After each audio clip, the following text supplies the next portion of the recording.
Hola, ¿cómo están? Me llamo Soledad, soy ecuatoriana, tengo 30 años y estoy haciendo una maestría en psicología educativa en una universidad en Canadá. Como parte de mi maestría, estoy tomando una clase de estudios críticos de la discapacidad que me ha enseñado un montón de conceptos y teorías interesantes. Mi amiga Ragad y yo pensamos que este tema es súper importante, por lo que decidimos que para nuestro proyecto final crearíamos una serie de videos cortos para informar acerca de la teoría crítica de discapacidad. Los videos del canal de Construcción ofrecen una descripción que es bastante breve acerca de un tema que es enorme y súper extenso.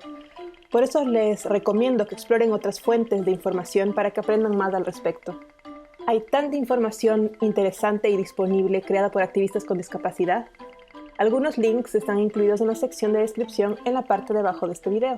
Bueno, hablemos un poco de lo que es el capacitismo.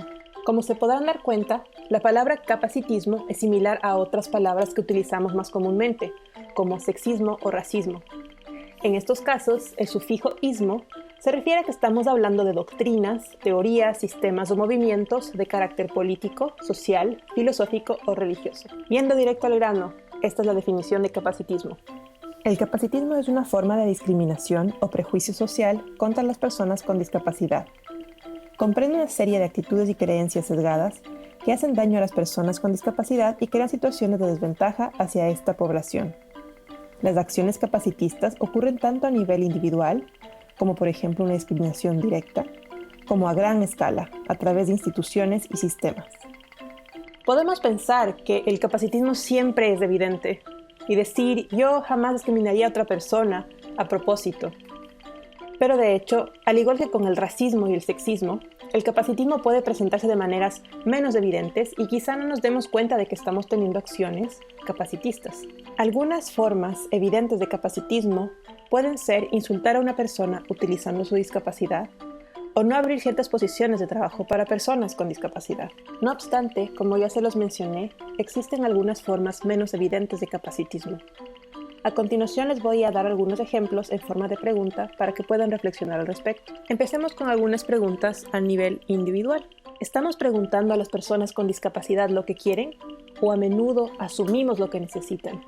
Por ejemplo, ¿estamos proporcionando ayuda no solicitada? Pensemos por un momento en nuestro caso personal. ¿Nos gusta cuando nos sentimos sobreprotegidos o cuando nos tienen pena? A mí no me gusta.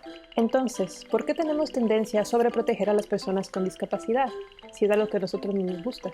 ¿Por qué nos sentimos con el derecho de imponer visiones de felicidad relacionadas a ciertos cuerpos y cerebros? Es como si asumiéramos que las personas con discapacidad no pueden tener vidas plenas y felices porque tienen cuerpos y o cerebros que son distintos a la norma creada por la sociedad, lo que la sociedad considera normal. Con eso pasemos a algunas preguntas relacionadas a lo estructural. ¿Por qué continuamos creando espacios diseñados solo para ciertos tipos de cuerpos? Muchos espacios no tienen ascensor, no tienen rampas y muchas calles no tienen bordillos. En el área de la política, ¿por qué no hay más personas con distintas discapacidades involucradas en la creación de leyes? Sobre todo cuando son leyes relacionadas con discapacidad. Pasando al trabajo, ¿qué tan accesibles son los puestos de trabajo para personas con discapacidad? Pongámoslo así. Una cosa es crear un puesto de trabajo que esté abierto para cualquier persona. Otra cosa es crear un puesto de trabajo que sea lo suficientemente flexible como para considerar distintos cuerpos, cerebros y necesidades. Les voy a dar un ejemplo. Digamos que se crea un trabajo en una empresa. Hay algunas preguntas que tenemos que hacernos. ¿Puede cualquier persona llegar a la oficina? ¿Es accesible? ¿Se está brindando una flexibilidad horaria para que personas con discapacidad tengan espacios de descanso y o puedan trabajar desde sus hogares?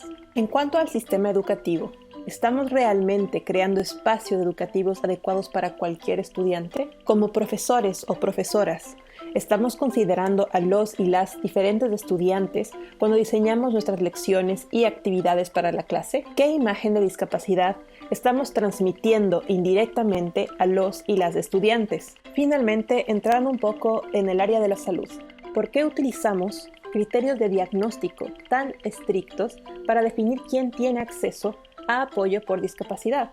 ¿Por qué estamos asumiendo que la discapacidad siempre va a cuadrar con estos criterios estrictos? Mira, tienes A, B y C.